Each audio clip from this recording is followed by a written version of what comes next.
સમગ્ર ગુજરાતમાં સ્થાનિક સ્વરાજ્યની ચૂંટણીને લઈને ભાજપે પ્રચારના શ્રી ગણેશ કર્યા છે। આણંદમાં ભાજપના ઉમેદવારો મંદિરમાં દર્શન કરીને ચૂંટણી પ્રચાર શરૂ કર્યો છે। આ પ્રસંગે પૂર્વ મંત્રી ગોરધન ઝડફિયા, સાંસદ મિતેશ પટેલ ઉપસ્થિત રહ્યા હતા।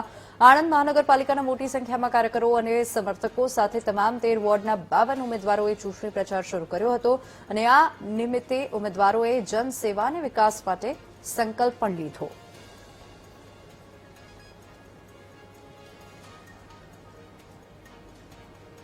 એમને આજે સંકલ્પ લેવડાવવા માટે રાજ્યભરની સામૂહિક સંકલ્પનો એક કાર્યક્રમ છે। આ કાર્યક્રમમાં વિશેષ કરીને માનનીય મુખ્યમંત્રી શ્રી અમદાવાદ મ્યુનિસિપલ કોર્પોરેશનમાં જશે, પ્રદેશ અધ્યક્ષ રાજકોટ જઈ રહ્યા છે, એવી રીતે હર્ષભાઈ વડોદરા છે,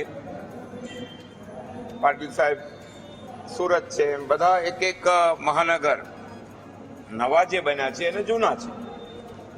વિશેષ કરીને ભારતીય જનતા પાર્ટીનો કાર્યકર્તા અને છેલ્લા 30 વર્ષથી જે રીતે ગુજરાતની પ્રજાએ જન સમર્થન કર્યું છે, પ્રેમ આપ્યો છે પંચાયતથી પાર્લામેન્ટ સુધીનો, તો સેવાનો એક સંકલ્પ આ ચૂંટણીમાં નવા જે ઉમેદવારો આવ્યા છે મહાનગરના એ કરે।